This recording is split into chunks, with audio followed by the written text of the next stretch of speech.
These are photos of baby Bella as she was being treated for RSV last September at Children's Hospital.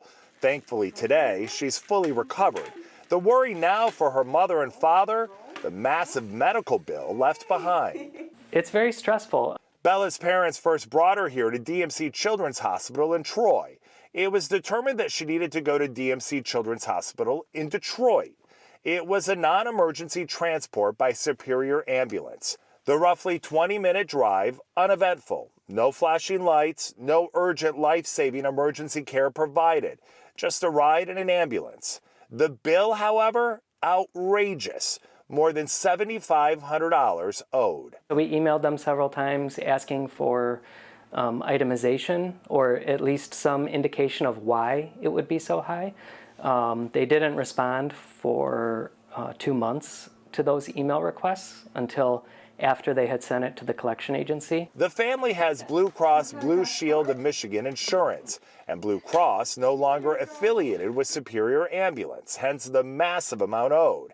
However, the family says they were never told this in advance, never given another transport option from the hospital. They had no idea they would be on the hook for more than $7 grand. Our appeal to Blue Cross is done. It was denied.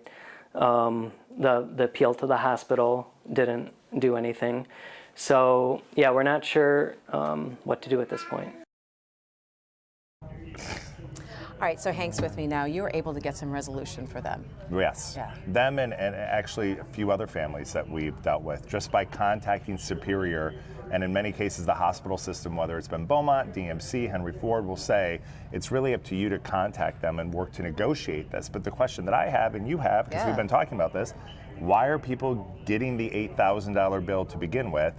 Why do they have to fight through it? Why is this happening? Why do they have to fight through it? So there's a lot of really important unanswered questions right now. We've been working to get information from Superior as of right now, not commenting on it. Neither are the hospitals, Beaumont, DMC. They basically just say it's up to you, the patient, the consumer, to deal with Superior yourself. You know, I think when we think about medical things and it's like, oh, you need this prescription, you have time to be able to call your insurance company and say, do you cover this prescription? When someone says to you, your child needs a transport, your child needs an ambulance to go to another hospital, sometimes we're not thinking, or we don't say, hang on, let me call my insurance company and see if this is covered or what this bill is going to be. You're automatically making the decision for care. And I think about so many people who are in that situation, whether it's ambulance service or other things like that. Yeah, and 9 times out of 10 with this particular issue, it's a transfer. So you're not talking about the ambulance coming to pick you up at your home or from an accident scene. You're talking you've visited one hospital and for whatever reason they say you've got to go. They want to transfer you to the other facility. And 9 times out of 10, at least the people that we've talked to, and we've talked to dozens, it is a non-emergency transfer. Now you're in an ambulance, but you're going at posted speeds. The lights are not on. You're not receiving any additional care in the back, maybe an IV, that's it. But they're billing it as a critical charge, meaning that an ambulance company will up the charge if it is in fact critical, meaning that there's a different level for the paramedics that are in the background, different training, different specialization.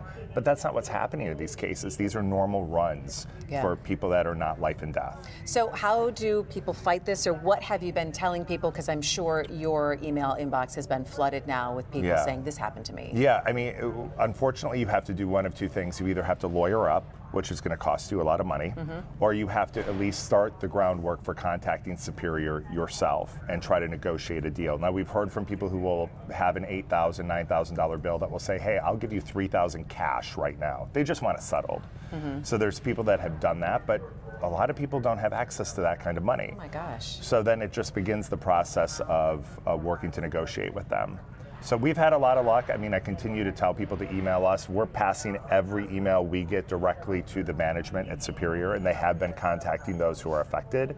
But again, a lot of unanswered questions. Why is this still happening, and what's going to happen a year from now? Is this just going to continue and we're going to do a story every day to resolve these problems? Yeah, and it also makes me think, is there any kind of like overriding or overarching legislation or rules or something that someone can look at and look into this to say these kind of upcharges can't happen? Yeah, I mean, we saw during the pandemic, it was the No Surprises medical bill that was passed, but that only included air ambulances, like a helicopter. It didn't include ground transportation. So now as a result, 13 states have now passed their own legislation to say if it's ground transport, you can't get hit with this gigantic surprise bill. So Okay. we're working hopefully with people here locally to try to get something like that in the state of Michigan also. Gosh, I'm so glad that you're able to help give people some relief, or at least a place to go, or at least to point them in the right direction on this one. Yeah, I mean, it's just so sad when you talk to these families because they're dealing with a scary situation, no matter what it is medically. Like, as you mentioned, if you're told you need a transport, you're scared, and then you get hit with this bill a month later, and that in itself is a terrifying situation for a variety of other reasons. So Yeah. it's tough. What's your email that people can, if they've had experienced this, or if they've got something else that they want to Yep. hit you up on? Help me Hank at WDIV, and also our tip line 313-963-WDIV. All the information's at clickondetroit.com. I feel like I'm a lucky person because I had not only Frank, now Hank, and There you you guys go. are teaming up for a story this Yes, at 5:45. Yeah, we're together tonight. doing some shopping. It's good. You went to a drugstore? Yeah. It's my God, that's overwhelming. good. That's why we wanted to take the doctor, because you go to your local drugstore, say you need cough medicine. There's 200 there, Yeah. which is the best one. It was great. I mean, he talked a lot of doctor speak. They brought me along to be like, what in the world does that mean? Because I don't know. Breaking it down for the real folk. Yeah. All right. Well, that's good though. I can't wait to see this. Yeah, we'll because see you then. seriously, he's our newsroom's doctor anyway, right? Right? Yeah. So he's your doctor today at 5:45. Awesome. All right. Thanks so much, Hank. Sure. We'll follow up with you on all this. All right. Coming up on the Daily Plus Live next.